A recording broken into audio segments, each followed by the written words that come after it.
देखें, आज हम रेस्पिरेशन का सेकंड प्रोसेस पढ़ेंगे जिसे हम क्रेब्स साइकिल कहते हैं। भाई देखें, रेस्पिरेशन का हमने ग्लाइकोलाइसिस जो था डिटेल लेक्चर जो था वो हमने पढ़ लिया था। उसके अंदर हमने क्या देखा था कि ये जो रेस्पिरेशन होती है, रेस्पिरेशन के अंदर ये ग्लूकोज जो होता है ऑक्सीडाइज होता है, मींस के ऑक्सीजन की मौजूदगी में ये क्या हो जाता है, ब्रेक हो जाता है। Carbon dioxide, water and ATP, इसके तीन प्रोसेस है। नंबर वन हमारे पास क्या होता था, ग्लाइकोलिसिस, जो हमने डिटेल के अंदर प्रीवियस लेक्चर के अंदर पढ़ लिया था। नंबर टू क्या होता है, क्रेब्स साइकिल। और नंबर थ्री हमारे पास क्या होता है, electron transport chain. Electron transport chain, ठीक है। देखें, ये जो ग्लाइकोलिसिस होती थी ये हमारे पास किधर होती थी, साइटोप्लाज्म के अंदर। भाई हमने देखा था, डिटेल के अंदर पढ़ा भी था कि ये किधर होती है, साइटोप्लाज्म के अंदर। और क्रेब्स साइकिल और इलेक्ट्रॉन ट्रांसपोर्ट चेन किधर होती है, माइटोकॉन्ड्रिया के अंदर। ये हमने डिटेल के अंदर देखेंगे आज इंशाल्लाह। देखें, ये जो क्रेब्स साइकिल होती है, क्रेब्स साइकिल माइटोकॉन्ड्रिया के मैट्रिक्स के अंदर होती है। मैं समझाता हूं ये सारा। क्रेब्स साइकिल जो होती है, ये इलेक्ट्रॉन ट्रांसपोर्ट चेन जो होती है, ये इनर मेम्ब्रेन ऑफ माइटोकॉन्ड्रिया के अंदर होती है। इनर मेम्ब्रेन ऑफ माइटोकॉन्ड्रिया, जिसे हम क्रिस्टाई भी कहते हैं, जिसे हम क्या कहते हैं, क्रिस्टाई। अगर मैं माइटोकॉन्ड्रिया का स्ट्रक्चर बनाऊं, भाई ये माइटोकॉन्ड्रिया का स्ट्रक्चर में बनाता हूं। देखें भी, माइटोकॉन्ड्रिया जो होता है हमारे पास डबल मेम्ब्रेन बाउंडेड ऑर्गेनेल होता है, ठीक है। इसके अंदर ये जो मेम्ब्रेन के अंदर की तरफ फोल्डिंग है, इन्हें हम क्या बोलते हैं, क्रिस्टाई। ये याद रखना है आपने। इसके अंदर ये क्या मौजूद होता है, मैट्रिक्स, ठीक है। अब इस मैट्रिक्स के अंदर क्या होगी, हमारे पास क्रेब्स साइकिल, और इनर मेम्ब्रेन के क्रिस्टाई के अंदर क्या होगी, इलेक्ट्रॉन ट्रांसपोर्ट चेन। क्या होगी हमारे पास, इलेक्ट्रॉन ट्रांसपोर्ट चेन। माइटोकॉन्ड्रिया के चंद नाम आपने याद रखने। माइटोकॉन्ड्रिया को डबल मेम्ब्रेन बाउंडेड हम कहते हैं, इसी को हम सेमी ऑटोनोमस कहते हैं, इसी को हम एंडोसिम्बायोटिक ऑर्गेनेल कहते हैं, इसी को हम ऑलवेज इन मोशन कहते हैं, इसी को हम यूनिवर्सली प्रेजेंट कहते हैं, इसी को हम पिलियोमार्फिक कहते हैं, इसी को हम कॉन्ड्रियोजोम कहते हैं, इसी को हम ऑलवेज इन मोशन कहते हैं। तो ये माइटोकॉन्ड्रिया के चंद नाम है।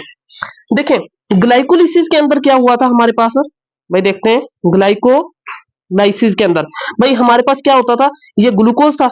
ये ग्लूकोज की क्या होती थी, ब्रेकडाउन। ये ग्लूकोज किस में टूटता था, दो पायरोविक एसिड के मॉलिक्यूल के अंदर। एक पायरोविक एसिड ये रहा, और दूसरा पायरोविक एसिड हमारे पास ये रहा, ठीक है। एक पायरोविक एसिड और दूसरा इसके साथ क्या बनता था, वाटर का मॉलिक्यूल, एटीपी और NADPH+H। आपको पता होगा, हमने पढ़ा था डिटेल लेक्चर में। दूसरे पायरोविक एसिड के साथ भी वाटर, एटीपी एक, और एक NADPH+H, ये हमारे पास क्या हो रहे थे, बन रहे थे। अब ये पायरोविक एसिड जब बन जाता है, इस पायरोविक एसिड बनने के बाद ये पायरोविक एसिड को आगे जाना होता है क्रेब्स साइकिल में। मैं आपको बताता हूं, इसके बारे में कुछ चीजें बताता हूं। मैं देखें, ये पायरोविक एसिड बन गया ना, इसके पास दो रास्ते होते हैं, ठीक है। एक हमारे पास होता है एन एरोबिक रेस्पिरेशन का, एन एरोबिक रेस्पिरेशन का, और दूसरा हमारे पास प्रोसेस होता है एरोबिक रेस्पिरेशन का। एरोबिक रेस्पिरेशन, एक एन एरोबिक रेस्पिरेशन का होता है, एक हमारे पास होता है एरोबिक रेस्पिरेशन का। एन एरोबिक रेस्पिरेशन फर्दर दो रस्तों में टूटती है।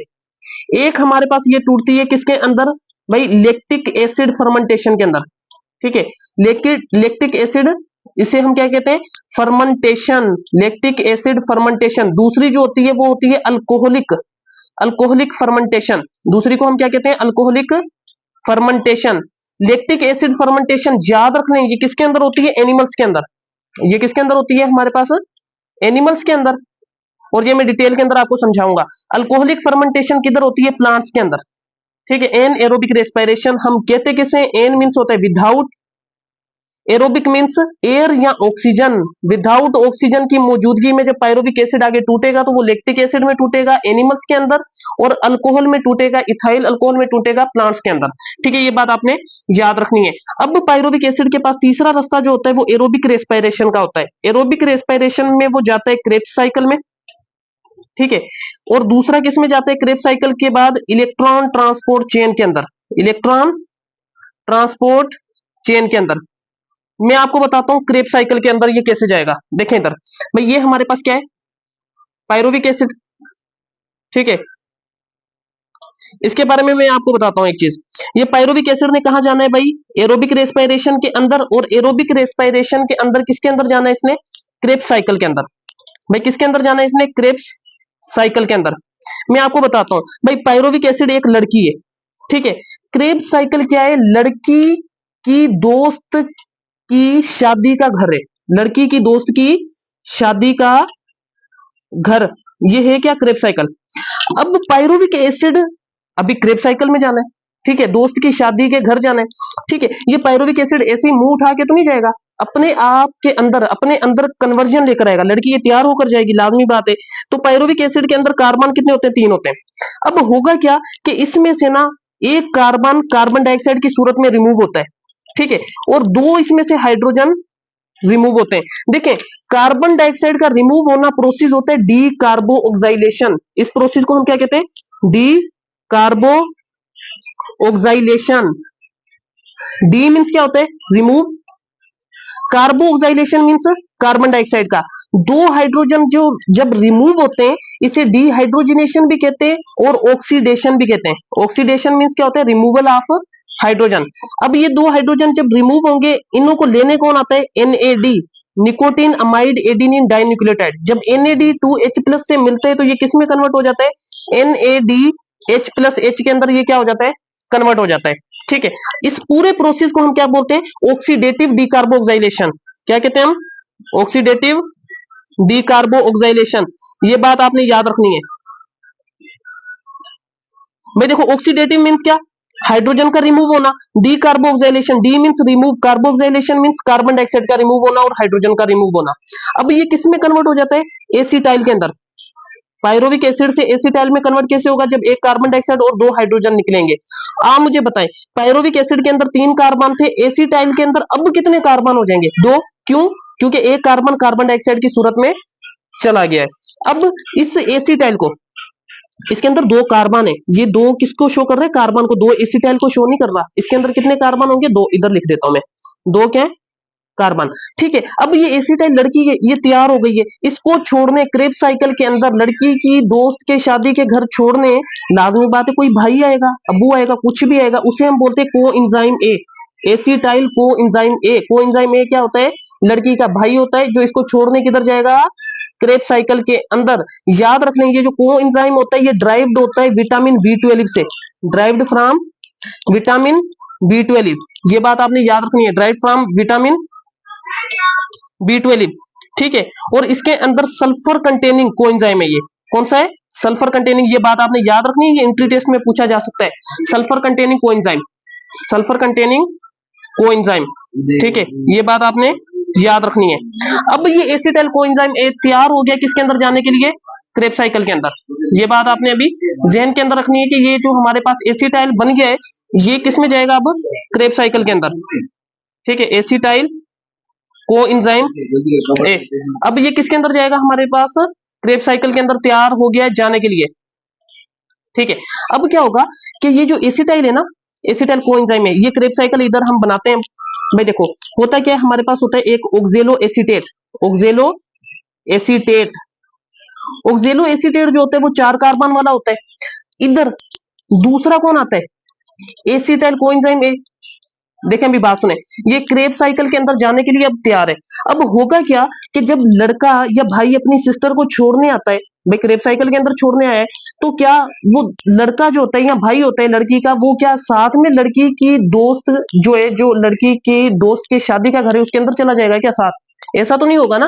तो ये कोएंजाइम ए इधर से वापस चला जाता है, या बहन के साथ लड़की के दोस्त के घर चला जाएगा क्या अंदर ही? ठीक है, बहन को छोड़ने आया है, घर पे भी चला जाएगा क्या? ऐसे तो नहीं होगा ना, ठीक है। अच्छा, ये कोएंजाइम ए इधर से चला जाएगा, ये जाता कैसे? याद रख लें, इधर वाटर का मॉलिक्यूल आता है जो एसिटाइल और कोएंजाइम ए का जो अनस्टेबल बॉन्ड होता है उसे तोड़ देता है। वाटर इधर आ गया, एक वाटर इधर आ गया, तो ये किस में कन्वर्ट हो जाता है? ये कोएंजाइम ए इधर से चला गया, ठीक है। अब ये वाटर आ गया एसिटाइल के अंदर, ऑक्जेलो एसीटेट के अंदर 4 कार्बन, एसिटाइल के अंदर 2 कार्बन। अब जो मॉलिक्यूल बनेगा उसके अंदर कितने कार्बन होंगे? उसके अंदर 6 कार्बन होंगे, ठीक है। अब ये 6 कार्बन वाला मॉलिक्यूल जो बनेगा इसे हम क्या कहते हैं? याद रख लें, सिट्रिक एसिड। क्या कहते हैं हम इसे? Citric acid. आपने याद रखना है, क्रेब साइकिल के कुछ नाम मैं आपको लिखवा देता हूं, वो याद रखने। भाई क्रेब साइकिल, ठीक है, इसे हम बोलते हैं citric acid cycle. Citric acid cycle क्यों कहते हैं हम इसे? क्योंकि इसके अंदर फर्स्ट प्रोडक्ट जो बनता है वो कौन सा होता है? Citric acid. अच्छा, इसे हम बोलते हैं try कार्बो ऑक्साइलिक acid cycle. Try कार्बो ऑक्साइलिक acid cycle, ठीक है। अभी ट्राई कार्बो ऑक्साइलिक एसिड क्यों कहते हैं? क्योंकि इसके अंदर तीन तीन कार्बो ऑक्साइलिक एसिड के क्या होते हैं हमारे पास? कंपाउंड के स्ट्रक्चर होते हैं। भाई देखें इधर, ये इधर मैं बना देता हूँ, ये इसे बोलते हैं कार्बो ऑक्साइलिक ग्रुप, ठीक है। ऐसे कितने होते हैं? तीन। तो ट्राई कार्बो ऑक्साइलिक एसिड या टीसीए साइकिल, आपने सुना होगा टीसीए साइकिल इसे हम कहते हैं। क्रेब क्या था? ये साइंटिस्ट था जिसने ये साइकिल को दरियाफ्त किया था, हेंसन क्रेब, ठीक है। ये बात आपने याद रखनी है। अब क्या होगा कि सिट्रिक एसिड के अंदर एक वाटर का मॉलिक्यूल आएगा, ये वाटर का मॉलिक्यूल इधर से रिमूव हो जाएगा।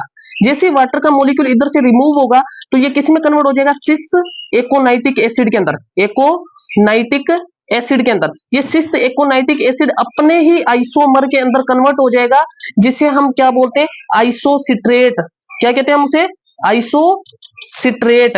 अच्छा, citric acid, citric acid, acid carboxylic acid और एसीटेट के अंदर फर्क क्या है? सी डबल बॉन्ड ओ, ये जिधर आ जाएगा एट आ जाएगा, ये जिधर आ जाता है इक आ जाता है, उइक एसिड और एट। ये बात आपने याद रखनी है। अब क्या होगा कि आइसोसिट्रेट में से क्या रिमूव होगा? Carbon dioxide.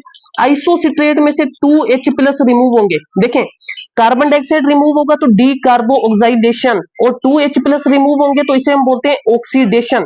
तो इस प्रोसेस को हम क्या बोलेंगे? Oxidative D कार्बो ऑक्साइलेशन।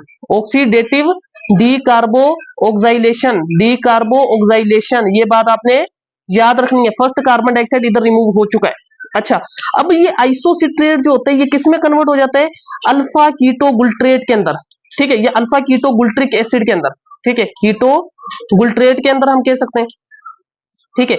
इसके अंदर कन्वर्ट हो गया। आप मुझे बताएं, आइसोसिट्रेट में 6 कार्बन, अल्फा कीटो गुल्ट्रेट में अब कितने होंगे? 5 कार्बन। इसमें से भी CO2 रिमूव होगा, इसमें से भी 2H प्लस रिमूव होंगे। CO2 रिमूव होना क्या? डी कार्बो ऑक्साइलेशन। हाइड्रोजन का रिमूव होना ऑक्सीडेशन। इस प्रोसेस को भी हम क्या कहेंगे?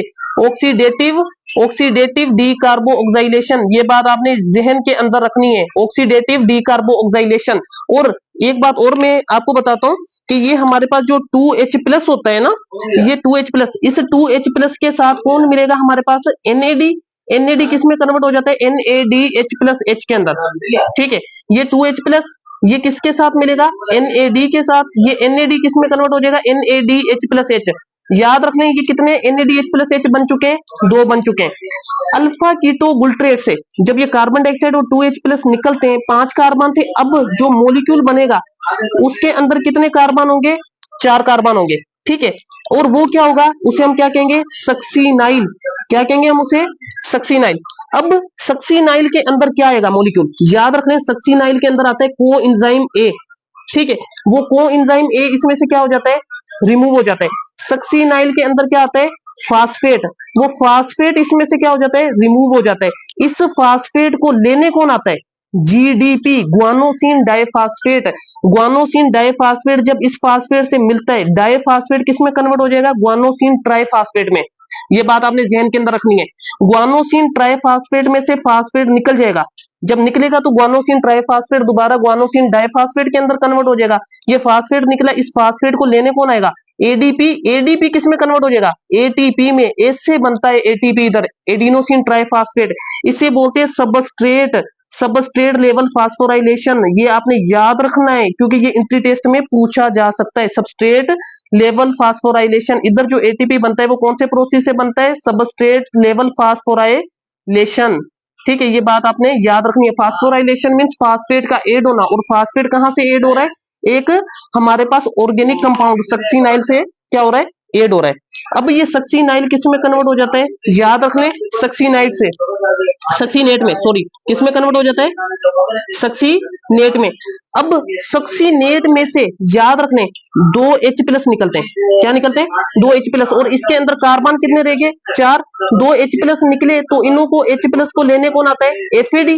FAD किस में कन्वर्ट हो जाता है? FADH प्लस H के अंदर। ये बात आपने याद रखनी है।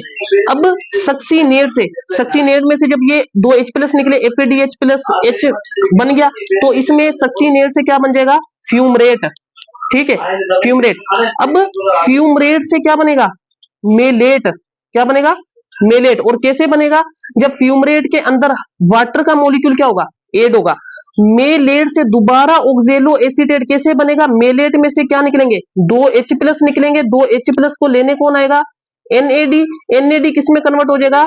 NADH+H के अंदर। ये बात आपने जहन नशीन रखनी है। आप मुझे बताएं इधर NADH+H कितने बने क्रेब साइकिल के अंदर?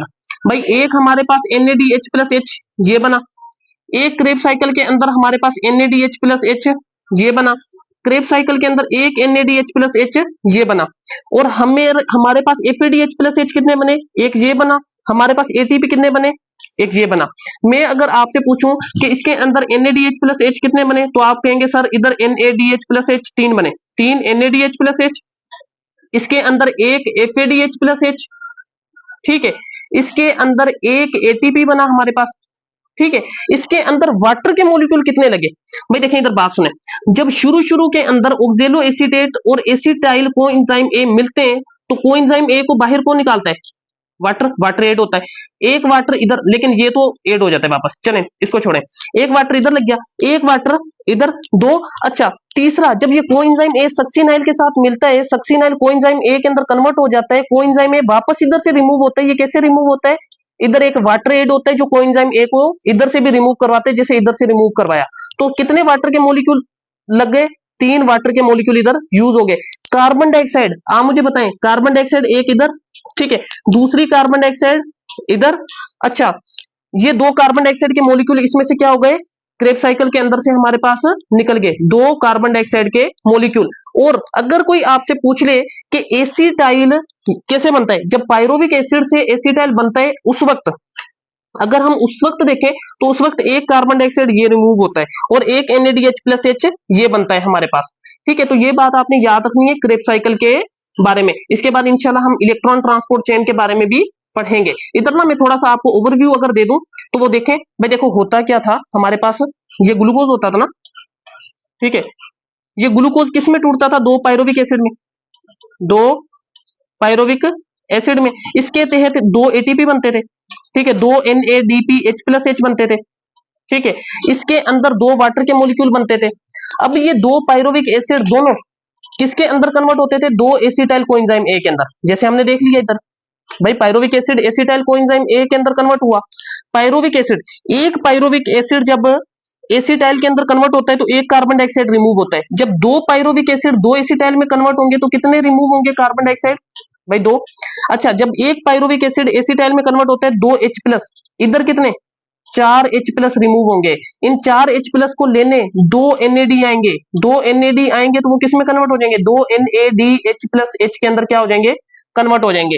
अब एसिटाइल कोएंजाइम ए जो होता है ये किस में जाता है? क्रेब साइकिल के अंदर, ठीक है। इसके अंदर क्या होता है? इधर वाटर का मॉलिक्यूल आता है, वाटर का मॉलिक्यूल कोएंजाइम ए को इधर से भगा देता है। जब ये क्रेब साइकिल के अंदर जाता है तो हमने देख लिया कि क्या होता है कि जब ये पूरा घूम जाता है तो इसके अंदर 3 NADH+H बनते हैं, एक FADH+H बनता है, ठीक है, एक हमारे पास इधर ATP बनता है, ठीक है।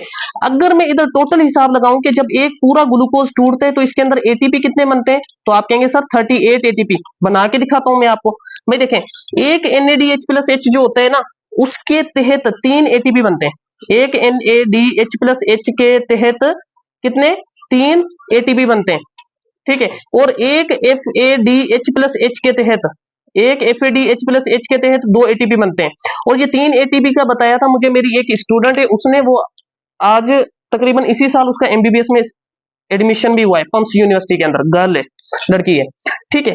तो देखें अभी NADH+H टोटल हमारे पास कितने बने? भाई अगर मैं देखूं NADH+H, भाई आप मुझे बताएं, जब हमारे पास ग्लाइकोलिसिस होती है, ग्लाइकोलिसिस के तहत ग्लूकोज पायरुविक एसिड के अंदर कन्वर्ट होता है, तब कितने NADH+H बनते हैं? 2 बनते हैं। अच्छा, इसके बाद जब ये pyruvic acid acetyl coenzyme A के अंदर कन्वर्ट होता है तो कितने NADH+H बनते हैं? सारों का हम देख रहे हैं, 2 पायरुविक एसिड दोनों एसिटाइल कोएंजाइम ए के अंदर कितने हो गए? 4 NADH+H। जब क्रेब साइकिल चलती है, 2 एसिटाइल अगर जाएंगे क्रेब साइकिल के अंदर, भाई 2 मरतबा चलेगी ना क्रेब साइकिल, फिर तो कितने NADH+H बनेंगे? 6, ठीक है। कितने FADH+H बनेंगे? 2। कितने ATP बनेंगे? 2। ठीक है। हमारे पास NADH प्लस H अगर हम देखें तो ग्लूकोज से पायरुविक एसिड बनते वक्त 2 NADH plus H, pyruvic acid से एसिटाइल कोएंजाइम A बनते वक्त 2 NADH प्लस H, और क्रेब साइकिल के अंदर जब एसिटाइल कोएंजाइम A सारे दोनों क्रेब साइकिल करते हैं तो कितने NADH प्लस H? 6। तो टोटल कितने NADH प्लस H हो गए? 10 NADH प्लस H। और हमारे पास FADH प्लस H कितने भाई? 2 FADH प्लस H। ठीक है, हमारे पास 2 ATP इधर बने। ठीक है, 2 ATP जब पायरुविक एसिड ग्लूकोज की ग्लाइकोलिसिस होती है, पायरुविक एसिड बनता है और 2 ATP इधर बनते हैं हमारे पास। ठीक है, अब टोटल ATP देखते हैं। 1 NADH प्लस H 3 ATP के बराबर, तो 10 NADH प्लस H 30 ATP के बराबर। 1 FADH प्लस H 2 ATP के बराबर, तो 2 FADH प्लस H 4 ATP के बराबर। ये 2 ATP और 2 कितने हो गए? 4 ATP। अगर मैं टोटल देखूं तो हमारे पास कितने ATP हैं? 38 ATP। तो इधर हमारे पास क्या हो गया? प्रूव हो गया। ठीक है, ये बात आपने समझ जानी है।